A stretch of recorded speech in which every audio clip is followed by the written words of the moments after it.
নমস্কার বন্ধুরা, গানে গানে রান্নার চ্যানেলে সবাইকে স্বাগত। আজকের আমি কিন্তু মাছের মাথার একটা রেসিপি নিয়ে এসেছি, যেটা আপনারা মুড়ি ঘন্ট বলে থাকেন। এরকম দেখুন, আমি মাছের মাথার এরকম একটা রেসিপি শেয়ার করব। আর মাছের মাথা রান্না করলে সবার একটা আষ্টে গন্ধ থাকে। আমি যেভাবে দেখাবো সেইভাবে আপনারা রান্না করবেন, দেখবেন মাছের মাথা রান্না করলে যে আষ্টে ভাবটা থাকে সেই গন্ধটা কিন্তু থাকবে না। দেখুন, এরকম একটা মুড়ি ঘন্ট রেসিপি শেয়ার করব।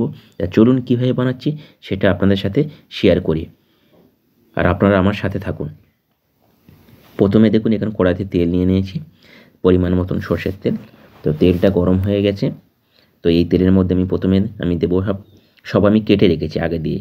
আমি কিন্তু ভিডিওটা যাতে বড় না হয় সেইভাবে আমি সব কেটে রেডি করে রেখেছি। এখন দেবো গাজর, কিছুটা গাজর কেটে রেখেছি ডুমো ডুমো করে।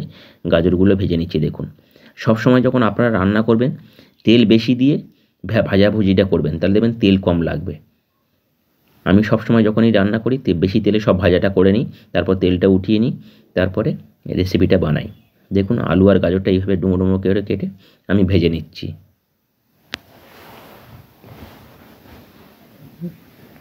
একদম 80% যেন হয়ে যায়, তাহলে কম সময় লাগবে। দেখুন, অলরেডি হয়ে গেছে, একদম ভাজা হয়ে গেছে, সিদ্ধ অলরেডি হয়ে গেছে। তো আমি এখন এই গাজর আর আলুটা ছেঁকে তুলে নিচ্ছি। সব সময় আপনারা এরকম ভেজে নেবেন, দেখবেন তরকারির টেস্টটা অনেক গুণ কিন্তু বেশি হয়। তো এটা ভাজা হয়ে গেছে। এখন আমি এই কড়াতে দিয়ে দেবো কিছুটা কেটে রাখা ক্যাপসিকাম, লাল হলুদ ক্যাপসিকাম দিচ্ছি। তাহলে এই রেসিপিটা দেখতে কিন্তু অনেকটা সুন্দর লাগে যখন রান্নার পরে। আপনারা চাইলে গ্রিন ক্যাপসিকামও দিতে পারেন। দিয়ে দেখুন, জাস্ট আমি একটু অল্প করে ভেজে নিচ্ছি। এটা বেশি কিন্তু গোলালে ভালো লাগবে না। আমি জাস্ট অল্প করে এইরকম একটু নাড়াচাড়া করে আমি তুলে নিচ্ছি। এইভাবে ছেঁকে ছেঁকে আমি সবগুলো তুলে নেব। আপনারা ভাবছেন ক্যাপসিকাম কেন দিচ্ছি, দেখবেন এইভাবে দিয়ে একবার মাছের মাথা রান্না করে খেয়ে দেখতে পারেন, দারুণ লাগে কিন্তু।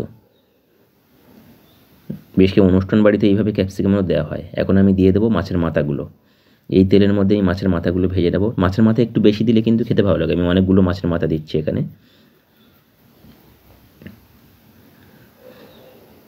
মাছের মাথা দিয়ে আমি ভালো করে এগুলো এখন ভেজে নেব।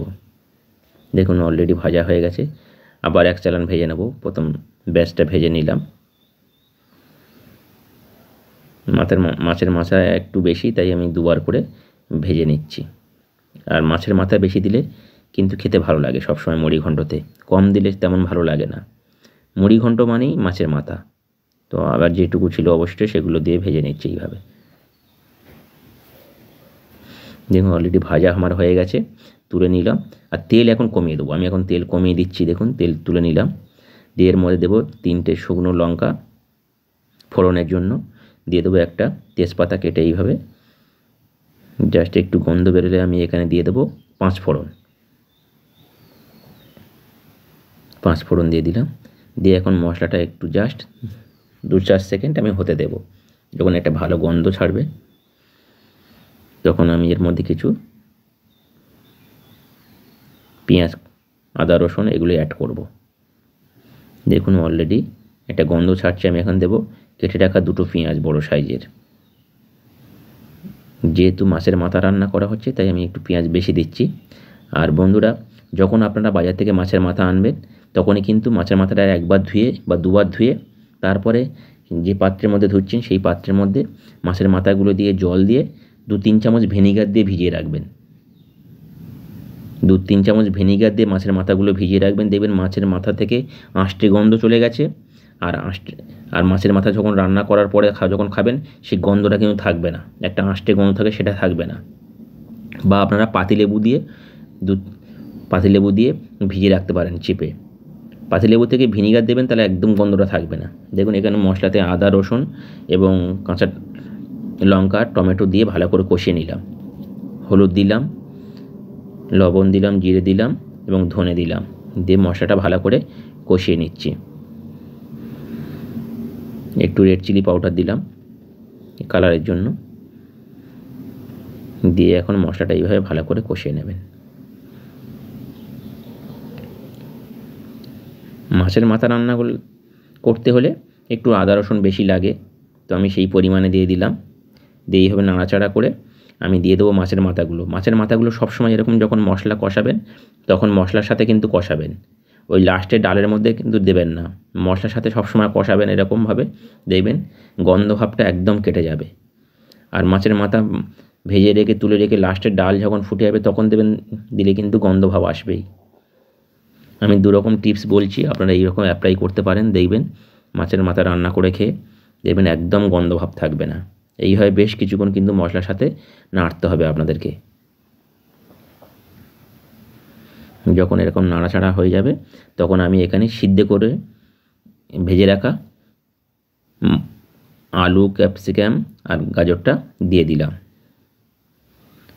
আর আমি অফ ক্যামেরায় মুগ ডাল ভেজে সিদ্ধ করে রেখেছি, সেটাও আমি এর সাথে অ্যাড করব। দেখুন এইভাবে এই সবজিগুলো দেওয়ার পরে আমি এখন দিয়ে দিলাম মুগ ডাল অফ ক্যামেরায় সিদ্ধ করে রেখেছিলাম ভেজে। মুগ ডাল দিয়ে বানাবেন তাহলে খেতে কিন্তু আরও ভালো লাগে, মুগ মসুরি দিয়েও বানাতে পারেন।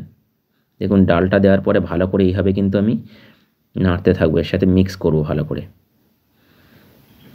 সব একসাথে ভালো করে মিক্স করে নিয়েছি।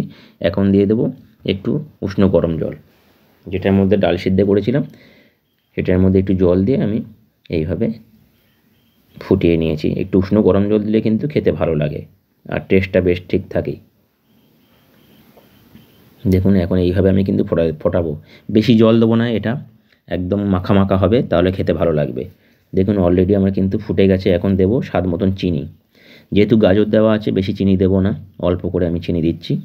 গাজর তো মিষ্টি, তাই আমি অল্প করে চিনি দিয়ে আবারও একটু নাড়াচাড়া করে নিলাম। আর আলু আছে, আলুতে জলটা টেনে নেবে, তাই আমি একটু এরকম থাকতে থাকতে নামাবো। দেখুন এইরকমই হয়েছে। তো আমি এখন এর ওপরে দিয়ে দেবো গোটা গরম মশলা আর গোটা জিরে, আমি শুকনো কড়াইতে ভেজে গুঁড়ো করে রেখেছিলাম। এটার মধ্যে কিন্তু এই মশলাটা মাস্ট দিতে হবে, না তা কিন্তু ভালো লাগবে না খেতে। গোটা গরম মশলা গোটা জিরে ভেজে গুঁড়ো করে এরকম উপর থেকে দিয়ে দেবেন। আর দিয়ে দেবেন ওপর থেকে একটু ঘি দেবেন, দিয়ে একটু নাড়াচাড়া করে আপনারা কিন্তু নামিয়ে নেবেন। তো কেমন লাগলো এই মাছের মাথার রেসিপিটা, মুড়ি ঘন্ট রেসিপিটা, আপনারা কিন্তু আমাকে কমেন্টের মাধ্যমে জানাবেন। যদি ভালো লেগে থাকে আমার রেসিপিগুলো তাহলে প্লিজ আমার চ্যানেলটা সাবস্ক্রাইব করে পাশে থেকে যাবেন, অবশ্যই করে বেল নোটিফিকেশানটা অন করে দেবেন। তো চলুন এখন সার্ভ করছি, দেখুন কি দারুণ হয়েছে। এরকমই হবে, আর গরম গরম ভাতের সাথে কিন্তু খেতে কিন্তু দারুণ লাগে। দেখুন একদম এরকমই হবে। তো কেমন লাগলো সেটা কিন্তু আপনারা কমেন্টের মাধ্যমে জানাবেন। তাহলে আজকের মতন বিদায় নিই, সবাই ভালো থাকবেন, সুস্থ থাকবেন, বাই বাই, টাটা। আবার নতুন রেসিপি নিয়ে আপনাদের সাথে শেয়ার করব।